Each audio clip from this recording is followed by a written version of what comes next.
If you think about how you grow a relationship, it's being curious. It's not relying on what you already know. But what the research says about solving your most complex organizational problems, it's the same thing. You don't solve these really deep issues by relying on what you already know. It's being highly curious about how a process is working or not working, being highly curious about time with a customer, asking really, really good questions. Good morning, HR. I'm Mike Coffey, president of Imperative, bulletproof background checks with fast and friendly service. And this is the podcast where I talk to business leaders about bringing people together to create value for shareholders, customers, and the community. Please follow, rate, and review Good Morning HR wherever you get your podcast. You can also find us on Facebook, Instagram, YouTube, or at goodmorninghr.com. Organizations' success or failure often boils down to the commitment of the people in the organization. Not only those in the C-suite, but even more importantly, the frontline managers and rank and file employees who actually do the work.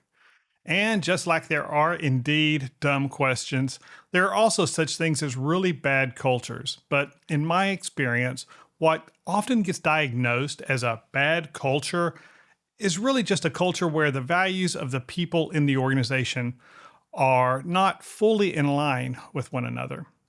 Joining me today to discuss the importance of the individual contributor, self-leadership, value alignment, and the importance of practice is Andrew Geesbreght.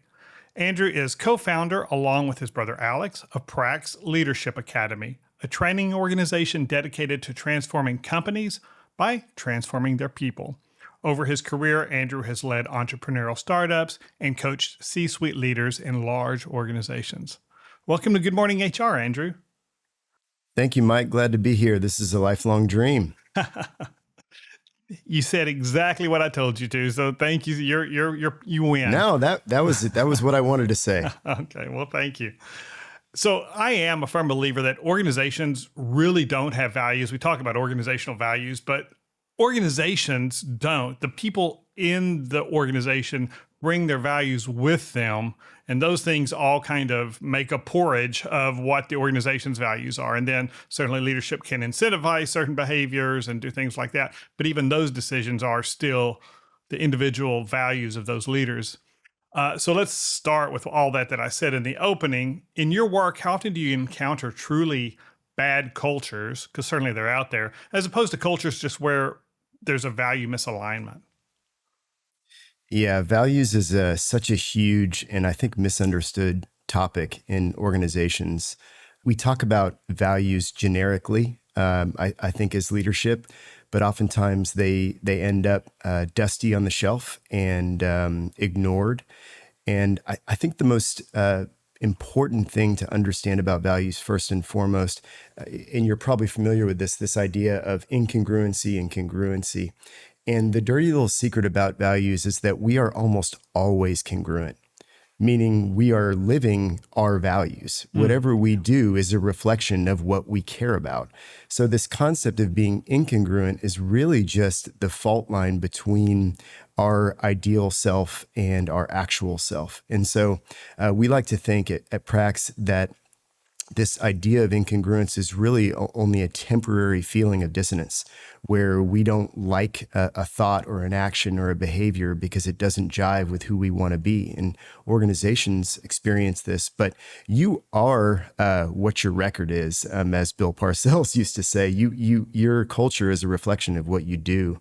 So I think that's the first thing. And the second thing is that values, the research on values is very clear that values predicts behavior. Your values are foresight into how you will behave, and your actions are insight into what you value, and they have reciprocal influence on each other. So your question about, do I see quote unquote bad cultures? Of course, all the time. What's another interesting layer and makes values and culture really difficult is it's kind of a slippery topic because it's really in the eye of the beholder. One of the things that we talk about is this cocktail party test. If you've had 1.5 margaritas on a Friday night and someone asks you One and a how half the margaritas on a Friday, that's about 3:30. But yeah, okay, we'll there call you it, go. let's say Got it. afternoon. Got But it. Got it. Certainly trying to be. This is Good Morning HR, so Yeah. I've said 1.5, not 5. But if someone says, "What do you think of your job? How do you like your company?" and you've had 1.5 or 2 or 3. Whatever you say next is the culture, and it's coming from that person. So it does come down to subjective feelings. That certainly makes the concept of culture difficult to understand. But I would say if we were going to get into how do you demonstrate your values and then attract talent that's aligned with your organizational values, that's a whole nother ocean of things to get into. But I would say the most important thing to understand from a leader's perspective is that values are being lived. So if you want to understand what your actual values are, you can look no further than to how you're performing. That's what's really being experienced and lived by your customers and by your employees. And if you want to change that, you can look no further than James Clear's work on habit change and activating values, which from a neuroscience perspective, it's very difficult because we're wired for automatic behavior. So we have to activate something new, which means we need to reward something new. We need to cue something new. And this is the last thing that I will say before I take a breath here. There's 3 things I think that are important to understand. Values are ranked, values are dynamic, and they compete with each other. So the first thing is, if I were to ask you, Mike, what your top 3 values personally as a husband or father or professional, you would probably not struggle to answer that question. But if I asked you what your 5th value was, you would probably have to get a piece of paper out and think about that. That tells me a couple of things. One, all of our values are not created equal. Same goes for an organization. And when you start getting into 5, 6, and 7, they start becoming a little diluted. They're not, number 1 and 2 is not as important as 5 and 6. And that sort of leads us to the second thing. Our values personally and organizationally, they change over time. The easiest way to illustrate this is, are you the same person you were 10 years ago? The answer is probably no. I've asked 1,000 people that question. I've only had 1 or 2 people say yes. And we instinctively know that we're not the same person. So change is going to happen. It's constant, but change for the better isn't necessarily automatic. And then the last thing, our values compete with each other. I think this is the way I like to think of it. If I stay out late drinking on Saturday night and miss church on Sunday morning, I had 2 values that competed with each other. My faith value lost out to my impulse pleasure value. If you get a $1,000 bonus, your generosity value might conflict with your wealth or security value. So in any moment, organizationally or personally, the decision that you make is activating a very specific value. And that means by definition that another one is losing out. And I think a lot of people, and certainly a lot of organizations, one of their unrecognized value is the esteem of others. And they write their values, or when they're evaluating what their values are, they get aspirational about them based on what they think other people are going to appreciate or what people are going to think about them. So I went through the project a number of years ago of really writing through my values, and I've got them on, I use Asana as my task manager and project manager, and it's at the top of my Asana list, a reminder of what my values are. And one of them is unabashedly earned admiration, because I recognize I really do. That's just what I value. And it sounds cocky, it sounds narcissistic, and it probably is, but I know that's one of the things that I value. And sometimes I have to pay attention to that, like you said, and temper that against other values.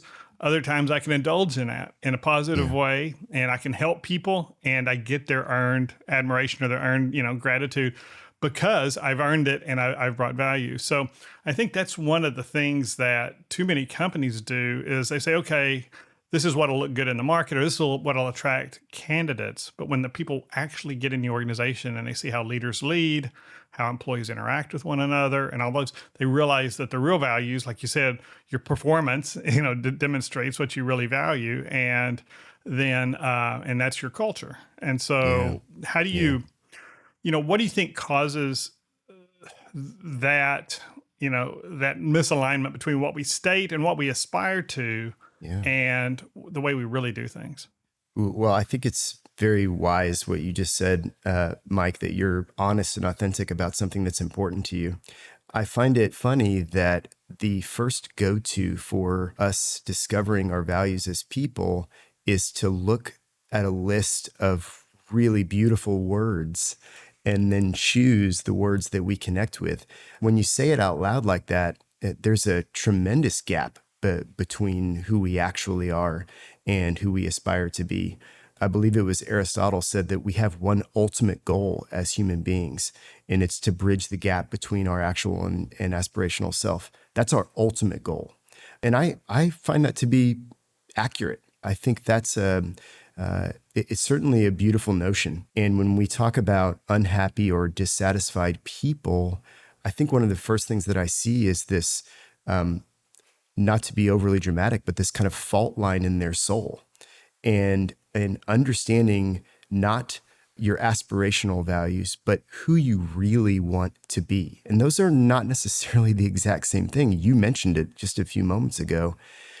And when we discover and activate our real values, the ones that are going to lead to long-term fulfillment, that's like mending your soul. And I find it to be one of the most important things we do as human beings. And the people that avoid that work, I think that leads to deep regret. And I apologize. I don't actually remember the initial question No. that you had, Mike. Well, what you said was really interesting, and it sparked that idea, in me that,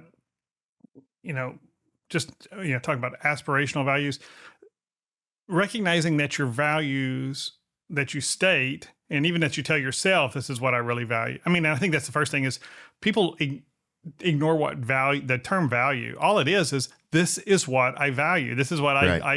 this is what I invest into. And we have all these flowery ideas about them. And really it's just, this is where I put, this is what I give worth to. But they have this idea, and that often isn't in line, or like as you said, it's incongruent with how they really behave. And I think it's a certain amount of self-awareness that's lacking. I think most of us, myself included, I mean, I've been married 27 years, and my wife can tell you all the times, and she's keeping a long list of all the times I've said something that was very unself-aware. And so how do you build that kind of self-awareness, or just that recognition that my behavior and what I'm saying don't really line up? Couple of things I want to mention. This is a little bit of the secret sauce for PRAX, but one of the activities that we engage our executives in at the almost the first time they walk into our building is we do what's called the documentary test. And this is to build awareness, to your point, Mike. And what we have them do is we have them think about, hypothetically, what a documentarian would write down as your values if they couldn't read your mind or your heart. All they saw was the previous year of your life in film. And they saw 365 days of your performance, your behavior outside. Again, it's really important. They can't read your mind and they can't read your heart. All they do is see what you do. And this stranger, let's just say that they're highly credentialed stranger, their only job at the end of that year's worth of footage is to write down what Andrew or what Mike's values actually are. They have no dog in the fight. They're just writing down what they see. And I have to tell you that when we do that documentary test at the beginning, we have executives in tears because they see on right in front of them the disconnect between what they want to value and what's actually being manifested and demonstrated. And so there is no change without awareness. And so the reason why we use that test is because it's emotionally stimulating. And being involved professionally in human resources, that there's really no change unless we can stimulate someone's emotional center. Then it just stays intellectual. It's got to hit a nerve. It's got to provoke attention, and that test has been a really beautiful way, stimulating way for people to come in contact and collide with who they actually are. So I would say that's first. The second thing, if you don't mind, is Harvard republished a study by Egon Zander, their global consulting group, and what they did was they looked at the hallmark traits for the predictors of leadership skill. The hallmark traits of the predictors of leadership skill. So basically in layman, it's like, what are the things that you need to do and think about that will take you as far as you can go, you're capable of going? And what they found is 4 hallmark predictors of leadership skill, and they weighted their influence. Number 1 was determination. That had 37% influence on how far someone can go. Insight and engagement had 62% influence, but there was only one trait that was 100% influential, and it was curiosity. 100%. And I find that revelatory for leaders to hear and to really digest, that if you want to become the absolute best version of yourself, curiosity is the way. Unless you're a cat and you want to avoid it. Unless you're a cat, and then you've only got 8 tries. So curiosity, openness to new ideas, seeking to understand, the old seeking to understand rather than being understood, those kind of things. Is that what they're talking about with curiosity? Yeah, it's after folks take a beat on that, the next logical question, if you're being curious, is curious about what? I would say if you get home, you've been married, you said 27 years? Yes, 3 of the best years of her life, yeah. So let's use that as an example. There is a version of Mike that can come home tired at the end of the day and be uncurious about your wife. And when I look at a really, really strong marriage, Mike, I see people go, that's unattainable. It's magic. They must have married the perfect person for them. And I reject all of that. I say it's not magic, it's skill. I'd say if you are paying attention, if you are curious about your significant other's day, how they're feeling, and you have evidence of that by asking more than one generic question. How are you? How was your day? Right. Follow-up question. That's actually being curious. Doing the same thing with your kids and your most treasured relationships. If you think about how you grow a relationship, it's being curious. It's not relying on what you already know. But what the research says about solving your most complex organizational problems, it's the same thing. You don't solve these really deep issues by relying on what you already know. It's being highly curious about how a process is working or not working, being highly curious about time with a customer, asking really, really good questions. I'm not necessarily a Tony Robbins guy, but I love this quote. He says, the quality of your life will be determined by the quality of your questions. And I think the essence of being curious is asking questions. That's interesting. And that's what we're doing right now. Yeah, right, exactly. And just unpeeling that onion and getting deeper into an issue. And so are there certain questions you think on the organizational side when we're looking at leadership that leaders should be asking that they don't? Or is that just so situational, unique to specific organizations, a specific leader? Yeah, that's an interesting question. Here's what I would here would be my perspective is I think it would be important to determine your level of skill as it relates to asking questions. So if we back up just a second, there's only really 2 options in the world when we choose to open our mouth. We're either making a statement or asking a question. There's really are only 2 modes. We're either inquiring or stating. Another exercise that we do with our executives in our leadership training programs is we have them write down their ratio of advocacy versus inquiry. In any normal situation, how often are they stating versus asking? And what you can imagine is they are less than pleased with what they write down, especially after we talk about the power of curiosity. And the term know-it-all is widely known. Well, what is that really? It's someone who is constantly advocating for their own thoughts and not asking questions. And one of the most beautiful ways to honor another person is to simply ask them a question. And so your organizational leaders, one of the easiest ways to ingratiate yourself to your customers and to your employees is to just dim yourself just a little bit, and to stop talking about what you already know and be a little more curious. And that starts with simply asking a question and then listening. It's not rocket surgery, as my dad would say. And I find that incredibly powerful.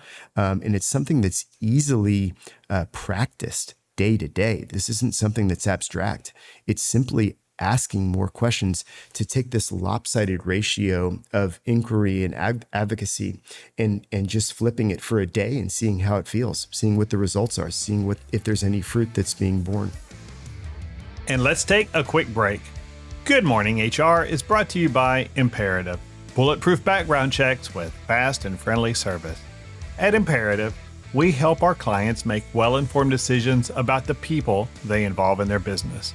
Whether it is best-in-class employment background investigations, due diligence on the principals in a potential investment, research to meet client acceptance protocols, or any other business due diligence, Imperative provides the most thorough research and robust reporting available. And all of it is delivered by a team dedicated to ensuring that our clients make well-informed decisions about the people they involve in their business. You can learn more at imperativeinfo.com. If you're an HRCI or SHRM certified professional, this episode of Good Morning HR has been pre-approved for 1/2 hour of recertification credit. To obtain the recertification information, visit goodmorninghr.com and click on Research Credits. Then select episode 174 and enter the keyword PRAX. That's PRAX. And if you're looking for even more recertification credit, check out the webinars page at imperativeinfo.com. And now back to my conversation with Andrew Geesbreght. So I know at PRAX y'all use the term self-leadership, and I think that if I understand what you're talking about when you say self-leadership, it's that self-awareness we talked about is a big part of that. How do y'all define self-leadership, and whether you're on the individual contributor side of the organization or at the C-suite, how does that play into how the organization performs? Yeah, this is probably, other than practice, because prax is the Latin root of praxis, which means to practice. I would say self-leadership is our top 3 guiding principles. First, we, I think, have to define self-leadership. So leadership is about influencing others. Self-leadership is about influencing ourselves. And it's a really important distinction. I would say that a lot of the leaders that we come in contact with are leadership fixated. This means they are focused on controlling others' behavior, influencing others' behavior. What's interesting about the juxtaposition between leadership and self-leadership is one begets the other, but it doesn't work the other way around.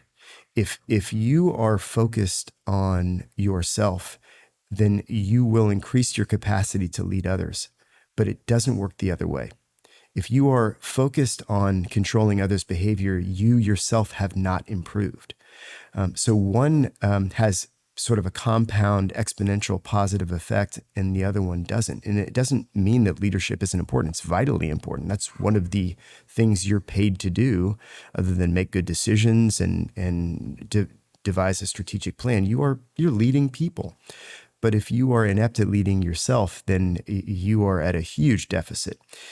Just a quick aside, Mike. When my brother and I decided to form PRAX, one of the huge inspirations for me is that we've spent our professional career working on our own businesses. That means working inside of our businesses, as they say. And one of our first clients at PRAX asked us to consult in their business, which you're very aware what that looks like. It means we're looking at their strategy, we're looking at their customer base, we're looking at their P&L. And it was a great lesson for me because early on, year one, I had this epiphany that PRAX is about people, not businesses. And we've lost some clients over saying, we're not here to improve your business. We're here to improve the people inside your business. Now, we believe that that will improve your business, but that's not why we're here. We're working on who people are, not what they do. And that's a big North Star for me. One other thing that I want to mention, if you don't mind, is some recent research on the effect we have on others. And if you are dubbed a high performer in your organization, just your sheer presence, let's say you, Mike, you're a high performer, just your sheer presence inside the organization can lift other people's performance by up to 15%. You haven't exerted any sort of leadership. You are just around. You are influencing others. The thing that's slightly more shocking is that if you are a low performer, let's just say that Andrew is a low performer, I am bringing, just my sheer presence, I'm bringing down people 30%. 15% boost to 30% anchor. What I find amazing about that is a 45% delta in just being who you are. Walking around in your organization without really doing anything other than just being who you are, there's a 45% delta in if you're bringing people up or pulling them down with you. I think that's an easy way to illustrate why self-leadership matters. If you are working on who you are, you can be that 15% or you could be that 30%. And when you say walking around being who you are, I think examples of that sound like meeting your commitments, being truly empathetic to other people, those kinds of things. So if you've got those behaviors, those are the things I would think bring it up. But being a narcissist, looking to lay blame, taking other people's ideas, not sharing credit, those kinds of things, those would be the things that drag them down. And I can imagine that at the C-suite, but I can also see that in that line manager with a team of 5 or 6 people tearing people, either way, either you're a high performing team or you're not. And so much of that goes to that behavior. But what about peer to peer? How do you think individuals' self-leadership, their self-awareness and their ability to influence their own behavior, how does that influence the rest of the team at a peer level? It's a fantastic question. I think the question that comes up is, okay, so I buy curiosity, I buy culture, I buy that I have a tremendous effect on others. So what are you asking me to actually do? And I go back to Viktor Frankl's work, the stimulus between stimulus and response is choice. And if you dig into his research a little bit more, he talks about, well, what are the things that are inside of the circle of control? And if we have the circle of concern, that's the outermost circle. What's in that circle? It's the weather. We don't control the weather. We don't control the stock market. Are we concerned about both of those things? Of course. And the circle of influence inside of that is our relationships, some kinds of job outcomes. I can do my best to prepare for a promotion, but I'm not necessarily in control of whether I get it or not.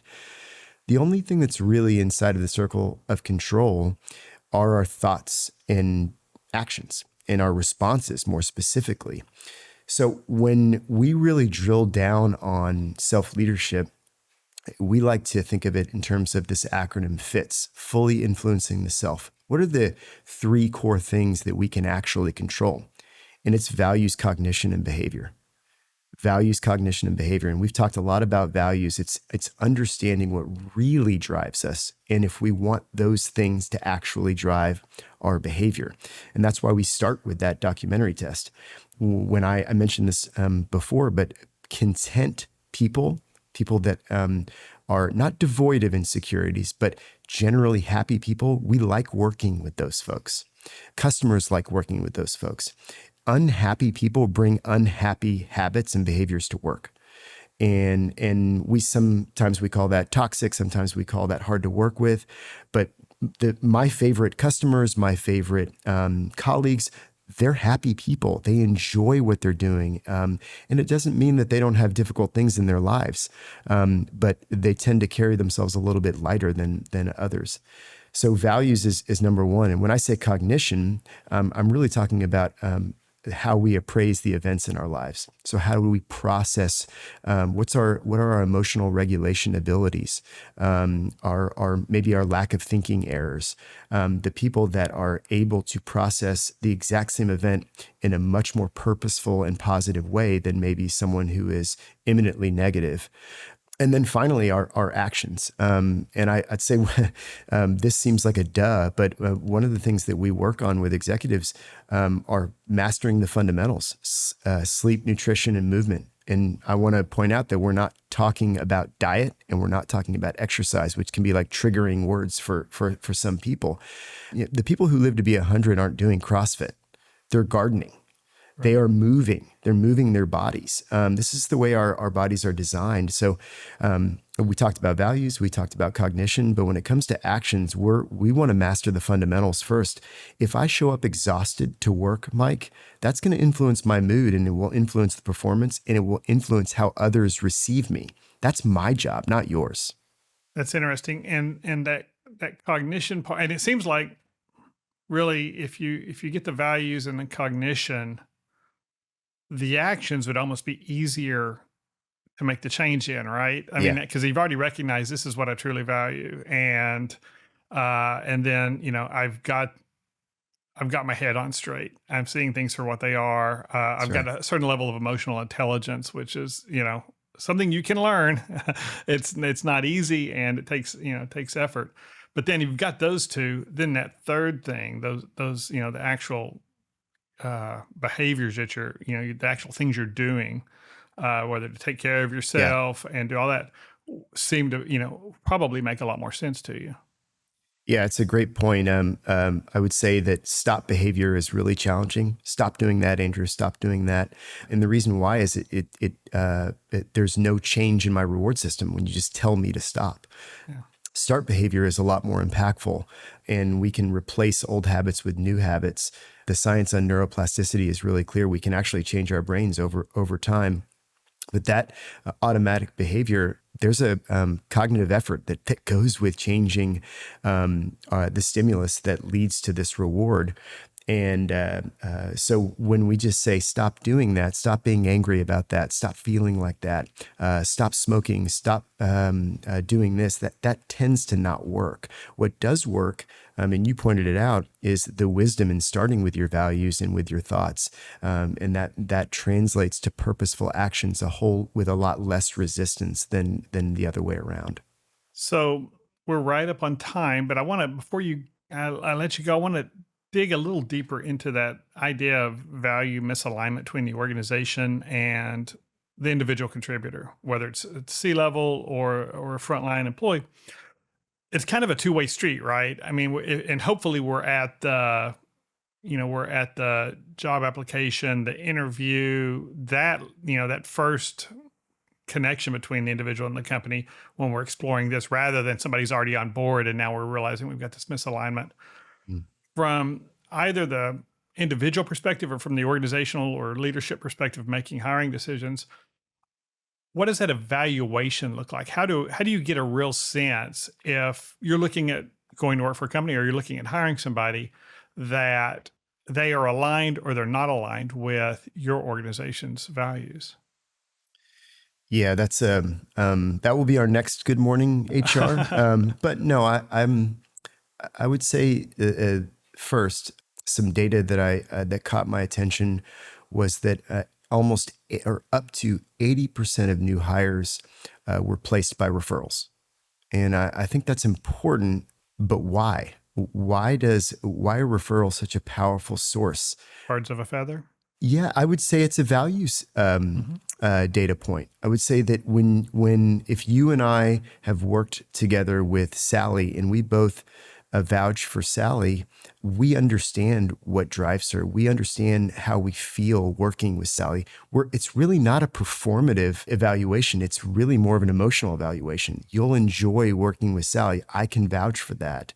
And I think that's why that 87% is so compelling. So when you ask about, what does an organization need to do to understand and maybe predict what will work and what won't, the unfortunate answer is I'm not sure there's anything you can do to perfectly predict. But I do know that asking someone what their values are or asking an organization what their values are isn't very effective for all of the reasons that we've just talked about, because we don't know if it's going to be truthful. And a lot of times employees feel like this bait and switch occurs because they asked and they got an answer and then they got hired and onboarded and then they experienced something very different. So I think marriages operate kind of like that as well. And that speaks to the dynamic nature of values, people growing apart and priorities changing. And organizations' values change as well. So I don't have a silver bullet, Mike. I would say that Alex and I, in our multiple businesses, we have hired based on referral and frankly, close referral. And a lot of times family or friends have built our executive teams. And that's because we trust them. We are less concerned with what they're capable of doing and more concerned on who they are. and that has worked for us. Now, if you're a very, very large organization, I would say the best that you can do in these pockets, in these teams, is to hire around trust. And that is there's some evidence that you can look to, but it's mostly an emotional decision. And I don't think that's a bad thing. And I certainly, we use values-based behavioral interview questions where the person doesn't realize what the value we're looking for is. Yeah. And we try to phrase them in a way that makes it sound like we're looking for a different answer. So do you have an example? Do you have an example of a question? Yeah, let's say one of our key values is always act in the best interest of the client. Okay, that's one of our three main, three values. Okay. And one of our questions is something to the effect of, we've all worked with an unreasonable client that we have to put in their place. Tell me a time where where it was necessary to tell a client no, or set them straight on what the organization was looking for, delivering something like that. So the idea coming back to a candidate who's wanting to game the system is, okay, they want me to be firm. They want me to tell this, sometimes, the client, we just have to tell them off or whatever, versus the person who comes back and still says, well, I want to understand what the client really is trying to achieve. And I want to dig deeper into that, because if we've made them unhappy, that means we didn't do our work on the front end. And so let's dig deeper into those. And that's the answer I'm hoping to hear. But if I hear somebody who's going to take who's going to relish the opportunity to put a client in their place, and go, straight to that adversarial relationship, I know, okay, this person's not going to be happy here. Yeah. And we're not going to be happy with them. So that's an example of how we're doing it. I think it's harder probably as the job candidate to ask those questions. Although I've heard of job applicants who ask questions like, you said one of your values is this. What does that look like, and how you manage the company? Can you give me examples where you've made decisions like that? And that's quite honestly, that's a pretty courageous applicant, because I think, Sure.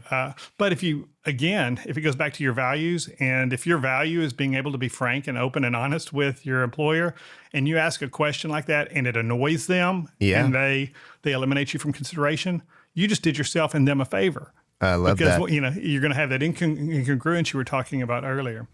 But hey, we're really out of time. I appreciate all your time. I've ran you up. We're going to get back because I want to dig deeper into this, and I really appreciate you giving us the time. Thanks for joining us, Andrew. It's a real pleasure being here, Mike. Thank you for having me. And thank you for listening. You can comment on this episode or search our previous episodes at goodmorninghr.com or on Facebook, Instagram, or YouTube. And don't forget to follow us wherever you get your podcast. Rob Upchurch is our technical producer, and you can reach him at robmakespods.com. And thank you to Imperative's marketing coordinator, Marianne Hernandez, who keeps the trains running on time. And I'm Mike Coffey. As always, don't hesitate to reach out if I can be of service to you personally or professionally. I'll see you next week, and until then, be well, do good, and keep your chin up.